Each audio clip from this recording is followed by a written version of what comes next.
Hey, come on in and spend some time with the film hobbyist. My name is Lydia, and I love movies.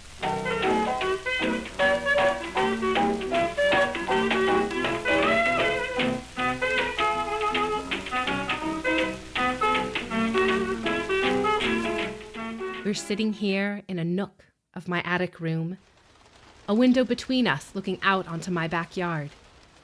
It's a drizzly spring day, but the grass is green and growing, and the two large silver maples are covered with burgeoning leaves. If you come to visit me in a few more weeks, my backyard will be bright and verdant and alive, finally basking in the miracle of spring. But if you hadn't watched it grow, if you hadn't seen that miracle happen, it wouldn't particularly stand out to you. It doesn't look that different from the backyards we expect from Americana, the kind you might see recreated on a set for a sitcom or in a picture book. A grass lawn, a few trees, a swing set. We have this picture of a typical American home, one that includes maple trees and squirrels and twittering birds, one with seasons, snow days, falling leaves, April showers. I know, because it's a myth I grew up with. I spent my childhood in a very different part of the United States, in the Sonoran Desert of Tucson, Arizona, a place with very distinct flora and fauna, unfortunately lumped with the American exemption of out west, a place you might picture as flat, beige, empty except for some scrub brush and maybe a lone cactus. I grew up in the shadow of mountains, playing in a jungle of a front yard filled with mesquite and palo verde trees, creosote bushes, beds of aloe, an array of cactuses, beryl, cholla, prickly pear, and yes, saguaros. That's what that lone cactus is called in your mind's image of out west. It's the tall, ridged cactus with one or two curved arms. You've probably seen it on a logo, or a t-shirt, or a silly cartoon, perhaps wearing sunglasses. It's ripe for anthropomorphism. There's even a Muppet. And you might be surprised to know that it only grows in the Sonoran Desert, in southern Arizona, and a strip of western Mexico down to the Gulf of California. That's because Arizona was a common place to film westerns. There was even a film studio built in 1940 called Old Tucson, a backlot of sorts, a folly of a western town. It served as a filming location for the original 310 to Yuma, Rio Bravo, and McClintock. But only one of those films takes place in Arizona, and possibly not even in the Sonoran Desert. Still, it's the picture in your head. A misplaced plant which, unless you know, you assume grows throughout Texas and New Mexico, Utah, and Colorado. And because of the saguaro's connection to out west, it shows up in illustrated and animated form when you want to communicate desert. But these depictions are usually so off. There's little understanding of how large mature saguaros are, 15 to 20 feet tall, or that they don't grow arms until they're between 75 to 100 years of age. A couple of years ago, my husband played the game Horizon Zero Dawn, and it hurt my soul to see 4 to 5 foot tall saguaros with 7 arms in the ruins of southern Utah. If you have lived in a place, if you know that place, you understand when it is portrayed falsely and when it is portrayed authentically. And that's why I'd like to talk today about a film set in an entirely different place and culture, 2010's Winter's Bone, directed by Deborah Granick. It tells the story of 17-year-old Ree Dolly, who lives in the Ozarks of Missouri with her 2 younger siblings and her mother, who is nearly catatonic for an unexplained reason, likely a combination of mental illness and trauma. Ree, a high school dropout, is the sole caretaker for her family. One day, the local sheriff shows up on her front doorstep looking for her estranged father. He was arrested for cooking meth and put up his house and property as bail. If he does not show up to court, in 1 week, Ree and her vulnerable family will be evicted from their home. Ree must travel through the backwoods of rural Missouri into the depths of a criminal network in order to find her father and protect her way of life. You probably haven't seen this movie, and that's okay. It was nominated for 2 Oscars, including Best Picture, but it probably wouldn't have been nominated if the pool hadn't been expanded beyond 5. It's one of those jewels of independent cinema. It debuted at the Sundance Film Festival and won the Grand Jury Prize for Dramatic Film, going on to have a small debut in 4 theaters in New York and Los Angeles, later playing in a smattering of heartland cities, where it did fairly well for its size. Even so, it became the lowest-grossing Best Picture nominee since 1983, and one that few people, if any, talk about. It's mostly remembered for its star. This film was the breakthrough role for Jennifer Lawrence. She received her first nomination for Best Actress as the quiet but tenacious Ree, trudging her way to answers, pushing further and further into danger, knowing to give up means losing everything. It's certainly the part that won her the role of Katniss in The Hunger Games. Of the 2 characters, Lawrence once said something to the effect of, "Katniss runs, but Ree walks," which is a fairly good comparison of their characters. I remember reading the coverage of the 2011 Oscars. Ree is a country girl in the winter, dressing largely in sweatshirts, thick coats, and work boots. She wears little to no makeup, and her blonde hair is often tucked under a beanie or pulled back. So reporters were surprised when her actress showed up on the red carpet in a slinky, bright red dress, and it was Jennifer Lawrence. It was almost funny to watch them discover that she cleaned up so well.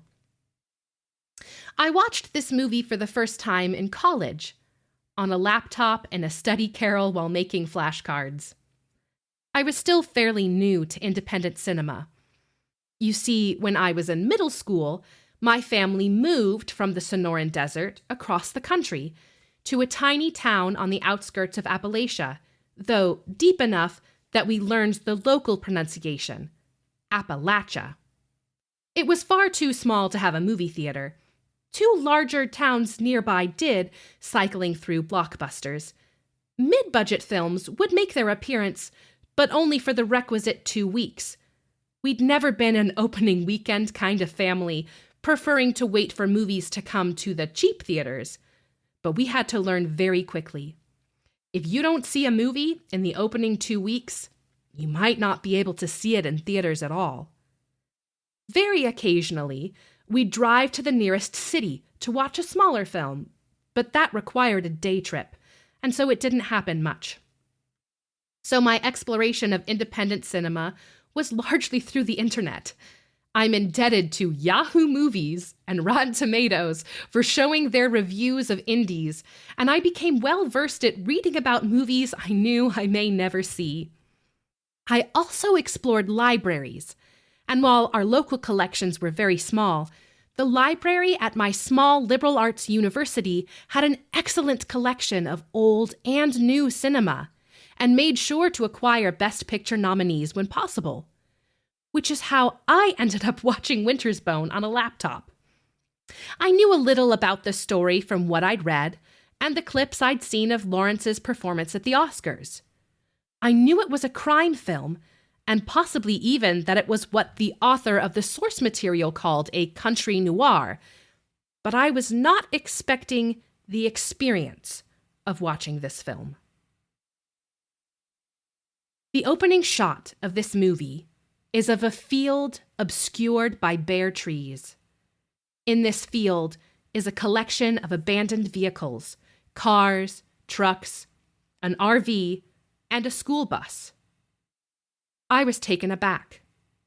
I paused the movie to check where it was shot on IMDb. It was indeed filmed in Missouri, but it looked like the land where my family lived. And that site, a field of abandoned vehicles, was so specific and exactly the sort of thing movies set in the boonies do not portray that I felt unnerved, especially the school bus. It isn't a junkyard. It's just a field.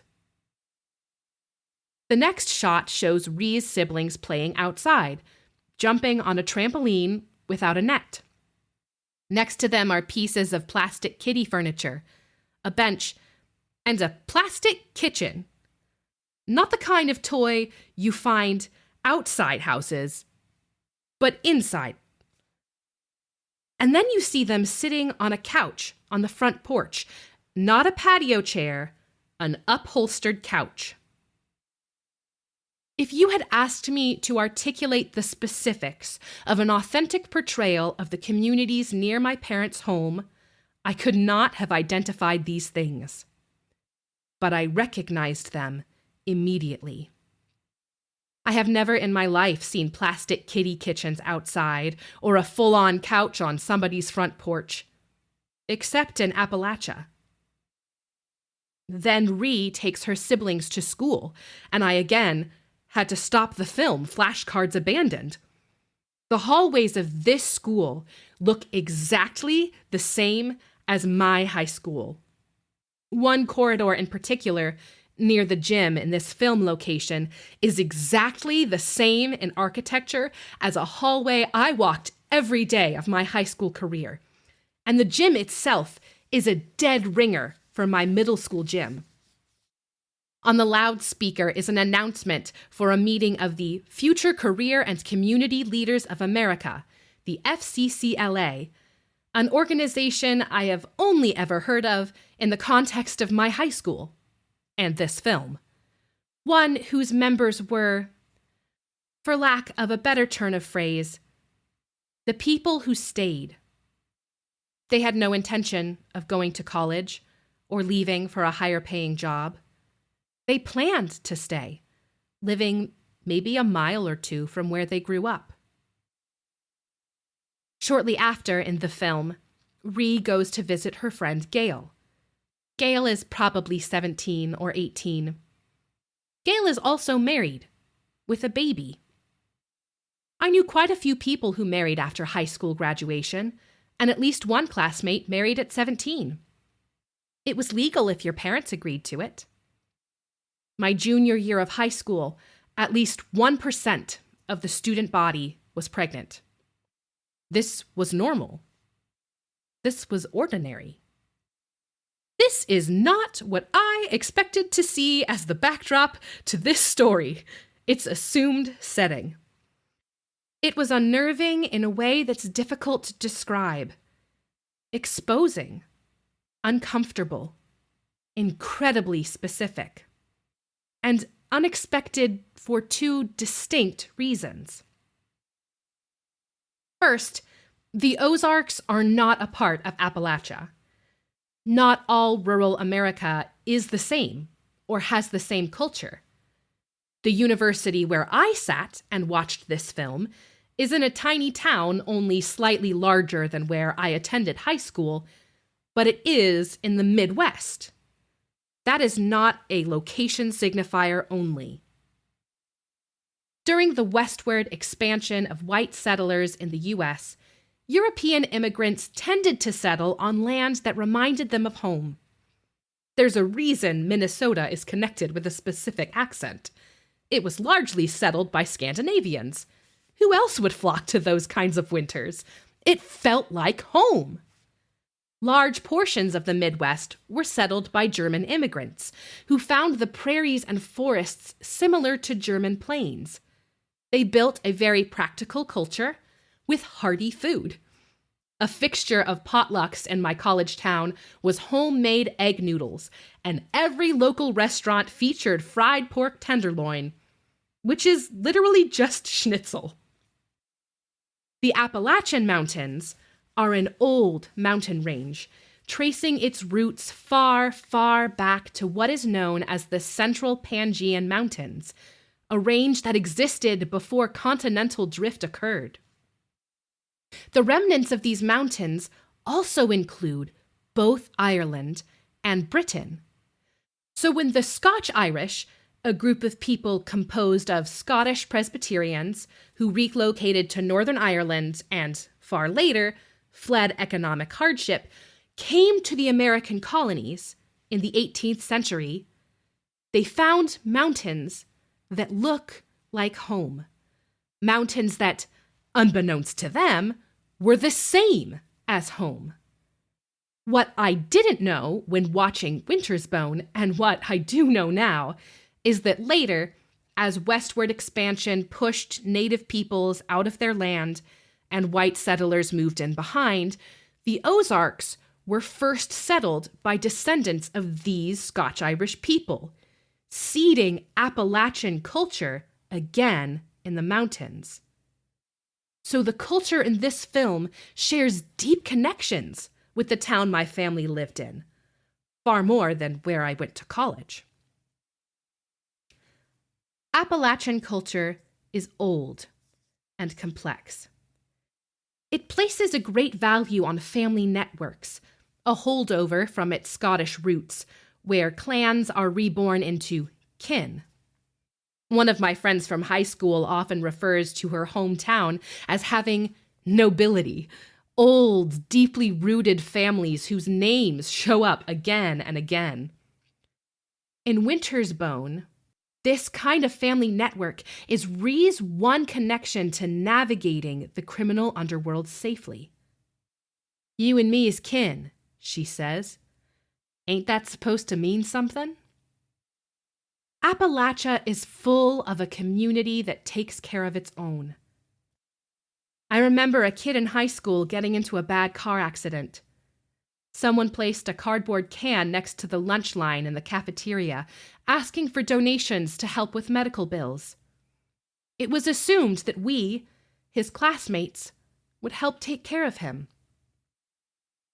In Winter's Bone, Rhee and her brother watch their neighbors skin a deer in a time where they're struggling to feed themselves. He wonders if they should ask for some food. Rhee takes his chin in her hand and says, "Never ask for what ought to be offered." Community support is a cultural assumption. Appalachia is a place with a deep musical tradition, folk songs and folk instruments. In 6th grade music class, we learned to play the dulcimer, getting quizzed on Down in the Valley. Our district had retained a good music program, and every time a performance of our string ensemble was lagging, we pulled out some bluegrass fiddling and slap bass, and all the smiles appeared in the audience. In Winter's Bone, music accompanies the few joyful scenes of this story. A gathering for a grandma's birthday, the finale of a strumming banjo. It also opens the film, an a cappella version of the Missouri Waltz setting our scene. But these things, these signifiers, are all the more unexpected when you consider my second reason for surprise at the experience of watching this film. That mountain people are very often poorly represented in the media as cartoons and caricatures, idiot clowns, or ignorant villains. This was especially true in the early 2000s. While there were conversations throughout the 90s into the millennium about cultural sensitivity towards other races and people groups, hillbillies remained ripe for entertainment value. So many reality TV shows thrived off this image of poor, fat, dumb country people. Movies, too.